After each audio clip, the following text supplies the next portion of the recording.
What's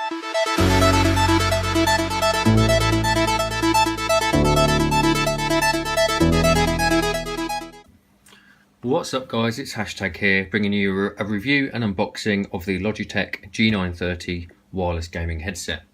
So just to give you a quick run around the box, we've got a picture of the product on the front, a couple of descriptions around the side and the back of the box, highlighting a couple of the features, but we're going to run through that in a minute. Okay, so let's break into this bad boy and see what we've got. So the price range of this headset on Logitech's website, UK, this is, it's retailing for £150. I do know that if you go on Amazon, you can pick one up if they're on offer for around about 80. If they're not on offer, then they normally hover around about the £100 mark, but I'd definitely recommend getting one through Amazon. I'll put a link in the description. Rather than go through Logitech's, Amazon is going to be a lot cheaper. You still get warranty, you can still register it, they will accept the receipt from Amazon as a valid proof of purchase, although it's not from Logitech directly. So we've got a couple of manuals in here highlighting a couple of the hardwares, some how to use. We'll skip past that, some warranty information there as well. So straight into the box. Looks like we've got a docking station. We've got the wireless adapter, wireless receiver, and the actual headphones themselves. So we'll just put the dock and the receiver aside for 1 minute. So in terms of the headphones itself, first thing you'll notice is that the build quality on these are really, really good. They use good materials, they use good padding, and overall it's just a really good feeling, sturdy headset. I've actually had these headphones for about 5 or 6 months now. I've been really happy with them, really impressed. I'm probably not looking to replace them anytime soon. These are the wireless 7.1 surround sound headsets from Logitech. It is virtual surround sound, not true surround sound, and I'll jump into what exactly that means in a minute. But in terms of the actual build quality and the materials, the main build of the headphone is plastic. Apart from the runners here on the side, they're metal, they're adjustable, they will fit the even largest of heads. Having it just pretty much on the smallest setting is where I have it though, which is fine. In terms of the ear cups themselves, the actual holders, the brackets, they are plastic, but they come with almost like a metal sheen on them. The actual ear cup itself, it is plastic, but it has almost like a rubbery texture to it. So it is textured, it is quite nice, it's smooth, it's grippy. On the actual left ear pad is where you're going to have all the actual controls and the microphone. So the microphone's a noise cancelling microphone, we'll go into that in a minute. And then we've got the reprogrammable G keys at the top, there's 3 of them. We have the mute button, the volume wheel, which is actually a wheel rather than an actual clacky button, so you won't get any interference or any noise while you're adjusting the volume in game.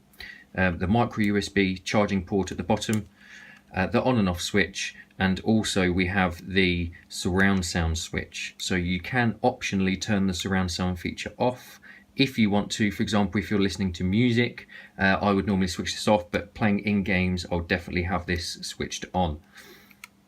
Okay, in terms of the actual padding around the headphones, the headband comes with a nice generous amount of padding. It's almost kind of memory foam like. Well, it contours to your head very, very well. It's very breathable. In terms of the ear pads, these don't use the same material. These are more sponge with a leathery texture, so the material is different, but it is highly breathable. They are very large, they're over the ear, so your ear does fit nicely inside it. And they're very, very comfortable to use over long durations. I've been wearing these for 12-13 hours at a time, and they've been absolutely fine. There's no ache. Even if you wear glasses, they're still very comfortable. Okay, so next we've got the base station. So in terms of the base station, or the dock as we should call it, this is quite a cool nifty feature. So with your wireless adapter, you can either plug this directly into your USB port, which is personally what I do, I keep it hidden away, or you can plug this into the dock and sit this on top of your desk and power it via this USB here. It's not too bad looking, I suppose, so it might be okay if you one of these people that prefer to have their peripherals on the actual desk, but I like to keep it hidden away. But the good thing about this is that this USB will also power the actual receiver, but also it powers the inline micro USB cable. So there's quite a good cable management system here that just kind of runs around. So what this actually means is that you can actually power your USB receiver and also charge your headphones all off of one USB cable, to eliminate the fact that you're going to need another USB cable to actually charge it, and one to actually use the receiver. So you're saving a USB port. You know, the more USB ports you've got available, the better. So hats off Logitech, good job for that one. So in terms of the actual features, the comfort and design is great. In terms of the wireless connection of the headset to your PC, the wireless receiver here actually uses a 2.4 gigahertz frequency, not the old Bluetooth connection that, you know, a lot of the older handsets and still some of the modern ones do use, but a lot of them now are changing to these 2.4 gigahertz frequency connections. So in terms of why does that matter? Do you need it and is it better? In my personal experience, it is better. Because it's running on a frequency, there's no audio delays. It's more favoured over the Bluetooth connection. It's faster, in fact 38% faster is what they claim. It uses a rapid burst transmission. Because it runs on a frequency, it's very important to have a rapid burst transmission inside these adapters. So why that's needed is because pretty much you're surrounded by radio waves of your own creation inside your own home. So all these little radio stations, so your wireless router, your cordless phone, your garage door opener, your wireless garage door opener, all of them use a frequency. The most common frequency being used is a 2.4 gigahertz, so that is the most popular. So using a frequency to transmit your audio to and from your headset and PC is a great thing. It's specifically designed for that purpose. A frequency is, it can handle more data at the same time, it's more reliable, and it has a better range than what Bluetooth does. And because there's so many things using that 2.4 gigahertz connection, the rapid burst transmission is basically going to make sure that it micromanages the connection and make sure that you're getting the most reliable connection that you can possibly get. Also, because it's wireless, same with the Bluetooth ones, there's no setup, it's pretty much foolproof, it's just plug and play, there's no lag, there's no inconsistency, there's no hiss. It works up to a range of 40 feet, obstacle free it does say, but I've had it 2 floors down, multiple walls away in my garage, still on my head, and it worked absolutely perfect. So that's really, really good. In terms of the actual surround sound, I do need to make this clear that this is a virtual surround sound headset, not a true surround sound headset. So it's 7.1 virtual, not 7.1 true. And again, you can turn that option off with the button just on the side. Now, in terms of what does that mean, again, does it matter? Do you need it? Dolby's virtual surround sound technology, it perceptually positions each channel in the correct location to reproduce a multi-channel content environment, essentially. So basically what that means is that it's one speaker in each ear using special hardware and software to give you the perception that the sound is coming from different directions. True 7.1 surround sound speakers actually have 7 speakers inside each earpiece, each individually working with multiple drivers to balance the sound and to accurately depict where the sound is originating from.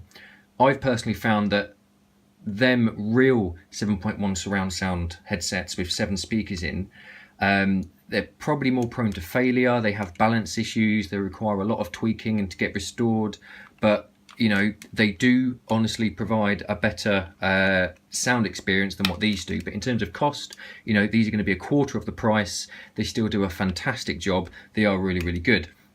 In terms of the advantage of virtual surround sound, it generally does do a better job of tricking most people's audio senses rather than a wad of small speakers crowded into a small cup. And also virtual spatial positioning works better on some people than it does others. So some people may find that a virtual surround sound headset gives them more audio accuracy than what a true 7.1 surround sound speaker setup would do. I personally find these a lot better than using a true 7.1, and the virtual surround is, you know, it's more than enough. I'm not an audio tech freak. These are, you know, they're fantastic for the price. If money obviously wasn't an option, I'd go for a true 7.1 surround sound headset, but you know, for 100 to 150 depending where you buy them, these are going to be more than enough. Arguably, there are other headsets on the market, so you can buy. There's a lot. Pretty much all the surround sound headsets you'll see that are under £200 are going to be virtual surround sound. So there are others out there that are going to be very similar to this. They pretty much have the same technology, but in terms of audio quality, they're going to be nearly identical. What some of the others do have is they have RGB lighting around the edge, they have more G keys and the rest of it, but when it comes down to the bread and butter of what you actually want it for, you want it for great sound, immersive gameplay, ease of use, good microphone quality, great range and battery life, it doesn't fall short at all. Now, this doesn't mean that it will outperform a true surround sound headset. You know, you do take a little hit on audio directional accuracy in order to gain the cheaper virtual surround sound experience. You know, the cost is spent elsewhere in order to provide you with that experience. But, you know, another gaming headset with true 7.1 surround sound for twice the price will give you more of a natural origin to the sound and where it's coming from. But because it's got so many different speakers, because it's got so many speakers, 7 in fact, rather than just one, it does lack some real oomph to the sound and the bass. So in general, these are a lot louder and have a lot more bass. So, you know, seven speakers in each ear cup are not always better than one. But for a good middle ground headset for competitive gameplay, you know, multiplayer gaming where directional audio can give you an edge without sacrificing audio quality too much, or add some immensity or immersion of the game, then these will save you a lot of money compared to a true 7.1 surround sound headset. You know, that slight loss of audio accuracy is worth missing out on, given the price that these are for the experience that you're going to get. So it's going to be really good. In terms of the battery life, it's got plenty of power to get you through even the most epic of gaming sessions. It's stated 10 hours on the box, but as I said, I've had these on for 14 hours before, on volume on full whack, the microphone constantly in use, and happily get 14 hours out of them. If it's just music, you know, I can get even longer than that. I can get up to 20 sometimes, but as I say, I've had these for about 5 months now. I haven't noticed any decrease in the life of the battery. The battery itself, the rechargeable battery, is replaceable, so you can buy them off Logitech's website for about £15, or you can buy them off Amazon for about £8. So yes, the battery life is fantastic. Obviously, you've got the charger here. I personally don't even use this. I just plug this into the back of my PC and then just use a micro USB cable just to charge it. You can charge and use these headphones at the same time, which is a great thing, because I know some of the other headsets around about the same price range don't actually have that feature, whether these do. So yes, you can still keep on charging it and game while you're using it at the same time. The reprogrammable G keys on the side, you can assign these to pretty much anything you want. You can assign them to chat clients, music, voice morphing, music controls, push to talk, pretty much anything you want. The one on the left earpiece, pretty much everything on here is on the left earpiece. That's going to be the main earpiece you're going to be reaching to use. So that's a really good feature. I personally don't really use these, but they are good to have if I ever wanted to use them. In terms of how they're programmed, they're using the Logitech software, which is really good and easy to use. We'll quickly touch on that in a second. The folding noise cancelling microphone, so the microphone can fold up and down out your way. You can't detach it though, that is a bit of a downside. If you've pretty much just got these for the surround sound experience or for music, then you can just kind of keep this tucked up on the way and out the way here, but you can just flick it down to use it. You can move it up and down to match the location of your mouth. It is slightly flexible, but it is quite rigid. You can't really bend it towards your mouth too much. You can a little bit, but it's, you know, it is very sturdy. I think it's more built for durability rather than usability as such. But that is quite good. Also, what you can do on here as well is that while you are gaming with it on top of your head, to mute the microphone, as soon as you flick this back up into its holstered position, it does automatically mute the microphone. I think that is a really, really good feature. I know it's only something small. There is a dedicated mute button on the side there, but if you're using the headset, you can literally just flick it up and you know that it's muted if you want to go away, step away from the action, or just generally have some peace and quiet.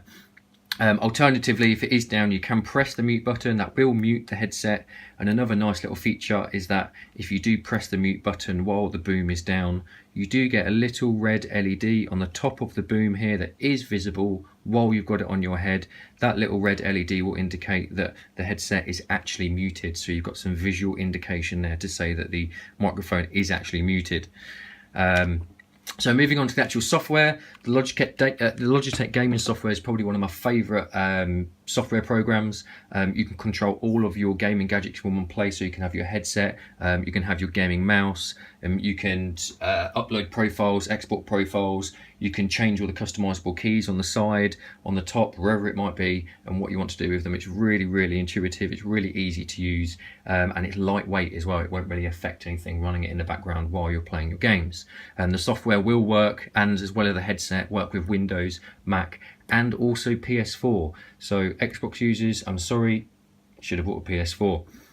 The only thing that does let this down though is music performance. So like a lot of the predecessors in many ways, when it comes to the music quality of these headsets, it does seem a little flat and a little distant when comparing it to a dedicated music orientated headset of the same price. As I say, you do take a slight hit in terms of the audio quality with this speaker, enabled to gain a surround sound experience. So, you know, if you're just buying it for music purposes, it's not going to be fantastic. You know, there isn't a 3.5mm audio jack, there is no Bluetooth, you can't use them with the phone or a tablet, so if you take them outside the house, they're pretty much going to be useless. So it is very much a gaming orientated headset. But as I say, I don't really listen to music that much on them. I do sometimes. There's no audio presets, they pretty much just are as they are. You can manually change the presets if you want to mess around with the sliders yourself, if you're that way inclined, but you know, I'm no expert in that field, so I pretty much just leave it as it is with the basic profile, and it seems to be fine.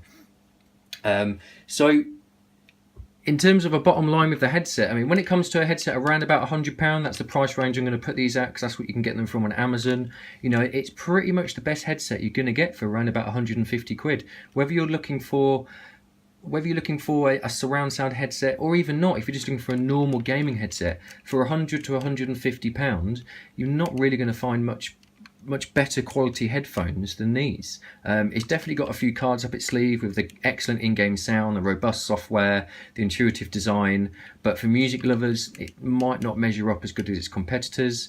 But if you've already dived into the Logitech world like I have, and you've got other Logitech peripheries, then you know this will definitely be the way to go.